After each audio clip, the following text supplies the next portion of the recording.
The first thing that hit my nostrils that early morning was the smell of metal and ozone. A cold, electric scent, familiar to anyone who lives in an old building and depends on a service elevator with decades of use. The smell of an iron cocoon rising through a dirty shaft. I was with Andre, my roommate, returning from the night shift. It was almost 3 in the morning, and the lobby of Block K in Asa Norte, Brasília, was immersed in a silence so deep it seemed to amplify the beating of our own hearts and our heavy breathing. Andre, exhausted, leaned against the scratched stainless steel wall, his eyes barely blinking. I pressed the button for the 9th floor, our cardboard nest of exhaustion, and the metal box began its slow, noisy ascent. The incident, the failure, the invitation happened halfway up, right between the 3rd and 4th floors. A dry snap, an electrical sound of rupture. The yellowish cabin light did not just flicker, it died. We were swallowed by total darkness, a vacuum where the only audible sound was the squeal of cables far above. My heart jumped into my chest. My stomach tightened, anticipating what every resident of an old building fears. Total detachment. Calm down, it must just be a power outage, I think. Andre's voice came strangely hollow from the back of the cabin. He was trying to rationalize it, but I knew the tone. Fear had hit him too, but it wasn't just the light. When it came back, weak, intermittent, blinking like a dying firefly, I noticed the change on the panel. The buttons, ground floor, G, 1 through 9, and P for penthouse at the top, all lit, familiar. Then the flickering light revealed something else. In a quick, sinister blink, a new point lit up at the base of the panel where there should have been nothing. A dark rectangle, and on it, red letters, like an open wound in the metal. Basement. My reaction was paralysis. Andre's, however, was morbid curiosity. With the energy of someone touching the forbidden, he impulsively stretched out his arm and pressed the button.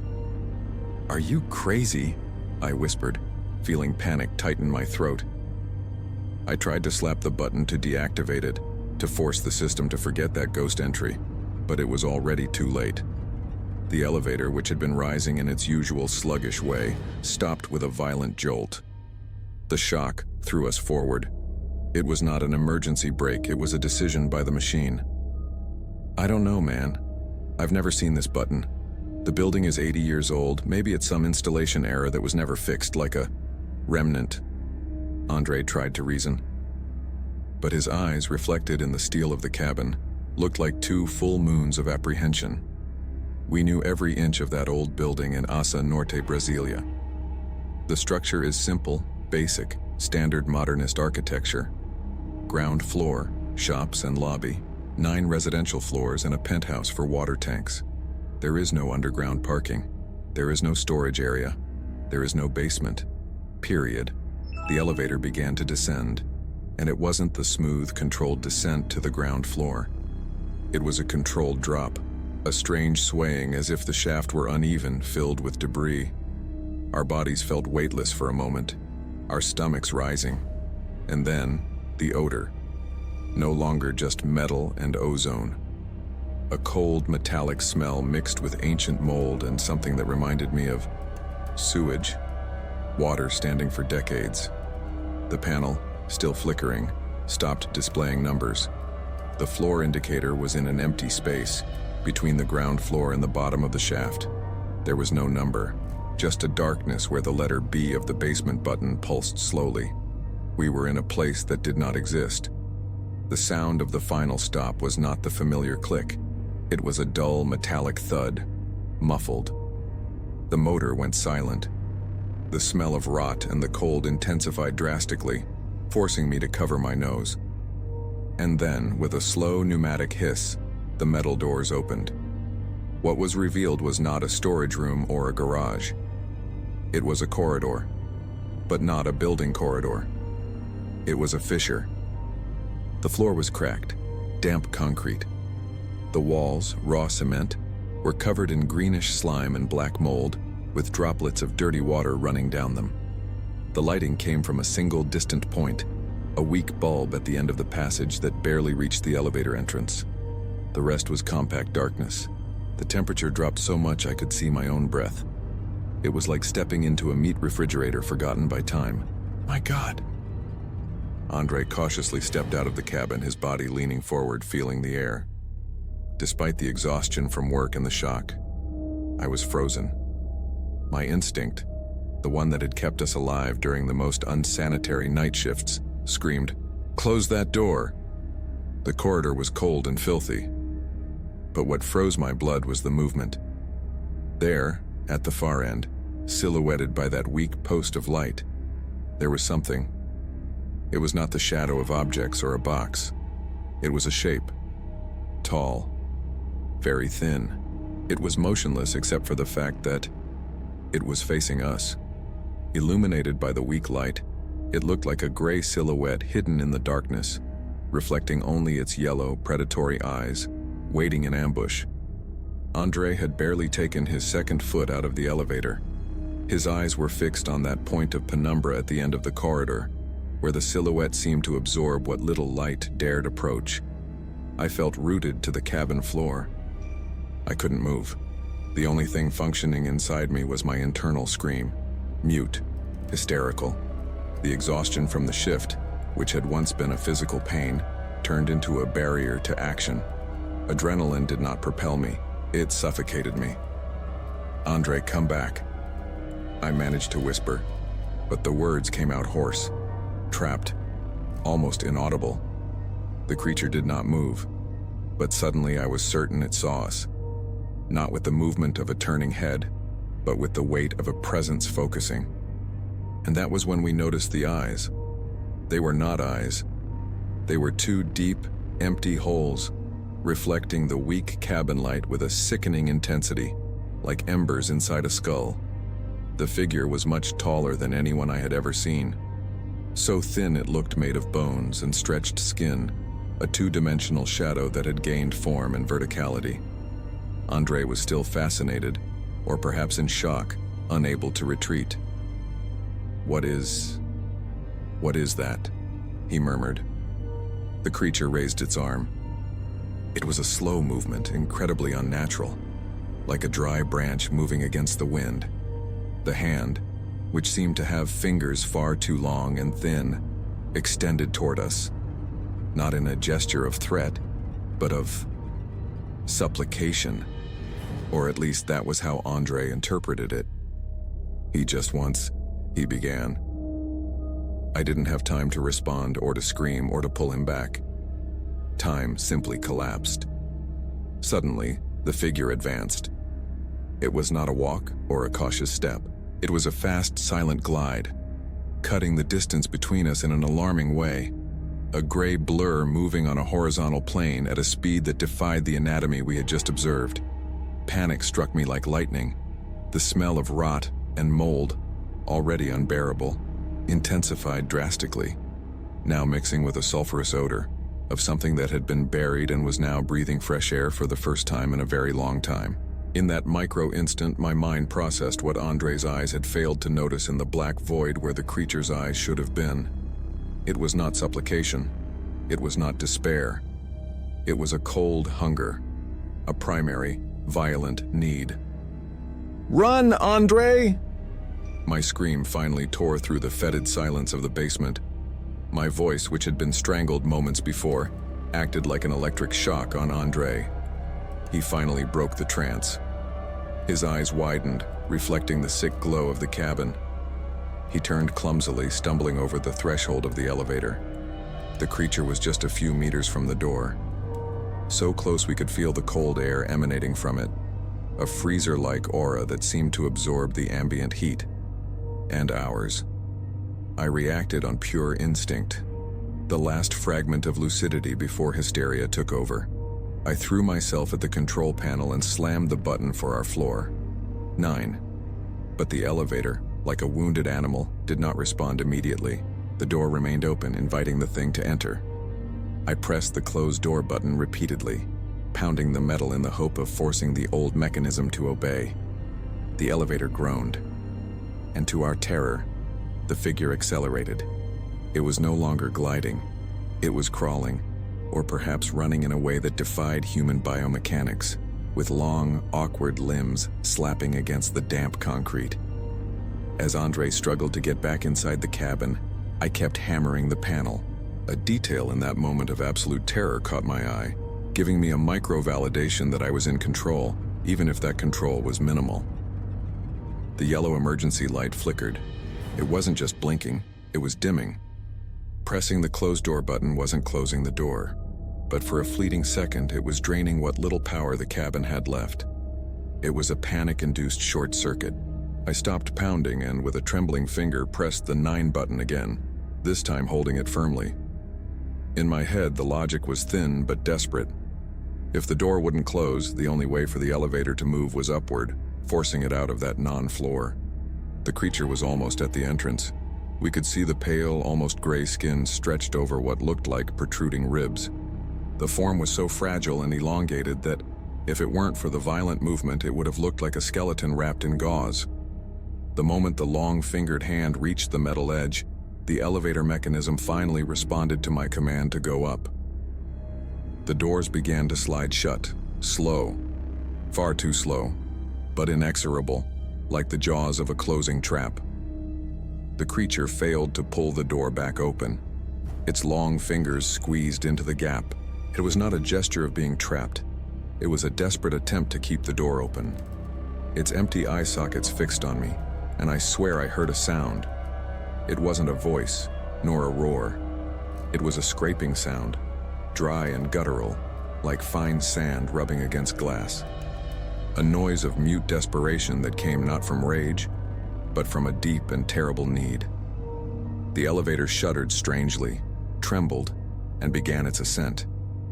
The creature released the door, and the door slammed shut with a quick, dry thud. Aside from the sound of the elevator machinery and panic, total silence filled the small cubicle.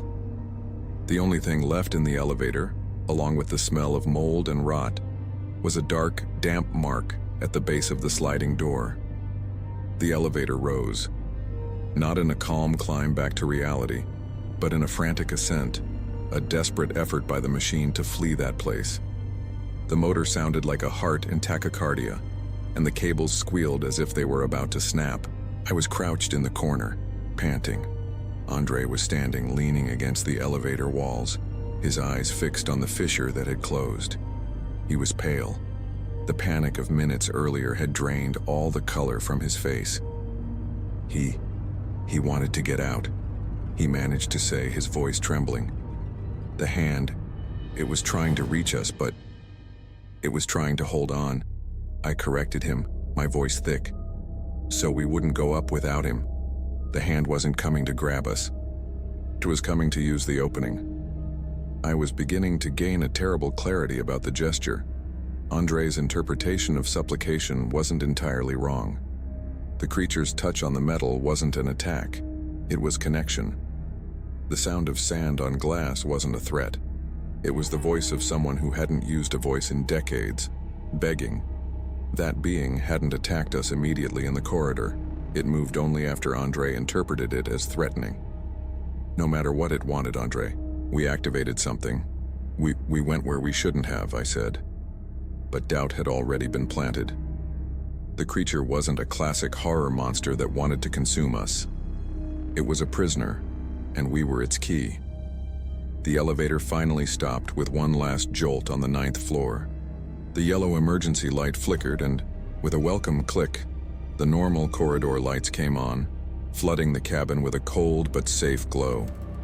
We exited the elevator as if we'd been ejected, but as we passed through the door and breathed the familiar air of our floor, I looked back. There it was, at the base of the elevator's sliding door, where the creature's long fingers had tried to prevent it from closing. There was a trail. It wasn't blood. It was a dark, damp dust resembling pulverized mold but forming the outline of a skeletal hand. Proof. A mark that it hadn't been a dream induced by exhaustion. We ran down the stairs to the lobby. There was no courage left to use the elevator again. We found Julio, the doorman, sitting in his booth reading a magazine. He saw us, panting, wide-eyed, Andre's shirt soaked with cold sweat and stuck to his body. "What happened, gentlemen? See a ghost?" He tried to joke, but the expression on our faces made him stop. He set the magazine aside. The booth, once a refuge of routine, became a new environment of tension. I spared him no details. I told him about the basement button that appeared out of nowhere, the violent descent, the slime-covered corridor, and the tall, thin creature. As I spoke, I felt the urgency of my account force Julio out of his procedural indifference. He didn't laugh. He set the magazine aside. His gaze became distant, focused on something that wasn't there, but that he knew very well. The basement. He sighed, his voice low and heavy. A lot of people talk about it. The building is 80 years old, but the legend is older. What legend? The building doesn't have a basement, Andre insisted, his voice still slightly shrill from shock. Officially, no. Julio shook his head. But they say that place is a physical location, yes. The old elevator shaft was much deeper, and they say there's a forgotten section walled off inside that lies beneath everything, and down there, someone lives. He leaned forward, lowering his voice to a whisper that seemed to break the doorman's code of silence. He just wants a chance to leave, but no one has the courage to hold the elevator for him. A chill ran through me that had nothing to do with the air conditioning. The creature wasn't attacking us out of malice. It was using the last strength it had left to try to escape its underground prison. Hold the elevator? My voice barely came out. Julio looked us in the eyes. There was genuine fear and resignation in him. Yes, he needs the door to stay open, for someone to give him permission to go up, for someone to say, "You may enter." The idea that we had been mere inches away from becoming his personal doorman to the unknown tied my stomach in knots. If we had waited one more second. And what happens if someone does that? If we let him go up? Andre asked, his voice returning to a tone of forced curiosity, now mixed with trauma. Julio shrugged, picking up the magazine again. The subject closed for him. No one knows. No one's ever had that courage. Maybe he leaves and the building returns to normal. Maybe he starts living up here. We went back to our apartment. The sun would rise in a few hours, but the room still felt dark. We drank coffee in silence, the image of the creature extending its hand in search of light repeating endlessly in our minds. We spent the day exhausted, but unable to sleep. That night, Andre and I went from the 9th floor to the ground floor and back using the stairs. The fear of revisiting the basement was far greater than physical exhaustion. The following night, we returned from our shift. We arrived at the building, and the same silence greeted us. Julio was on duty again. I could barely look at him. When we reached the elevator, it was the same worn metal, the same yellowish light. I looked at the panel. All the usual buttons were there, glowing softly. The basement button was gone. It had disappeared without a trace. I pressed the button for the 9th floor and the elevator began to rise. And exactly between the 3rd and 4th floors where the light had failed the night before, we heard a sound. It wasn't the motor squealing. It wasn't the cables vibrating. It was a hollow, rhythmic knock-knock coming from somewhere beneath the cabin. I looked at Andre. He looked at me. The sound was loud enough to make the hair on our necks stand up. It sounded like someone was knocking on the underside of the elevator. A knock, a pause, another knock. Knock, knock. The panic returned, but it was a different kind of panic. It was personal. The creature hadn't left. It was just waiting for another chance. And now, it knew we existed. The elevator went the rest of the way up amid that pounding, a mute invitation, a constant threat. It stopped on the 9th floor. We stepped out, and the door closed behind us. The sound stopped, but the mark of mold and rot at the base of the door was still there for anyone who wanted to see. That being was no longer trapped. It was with us, on a plane that shared the same shaft, the same building, and it had chosen us as its point of contact. And now, what would we do? Would we take the stairs for the rest of our lives? Or would we wait for the moment when the light failed again, the button reappeared, and the knock-knock became a stronger pounding? And you, in Andre's place, what would you have done? Did the creature only want to escape the darkness, or would its escape mean bringing something far darker into our world? Leave your theory in the comments. What do you think would have happened if they had found the courage to hold the elevator for the basement creature? If you felt the panic of that night in Brasília, and the tension of what might be hidden beneath the floors of our most ordinary buildings, leave your like.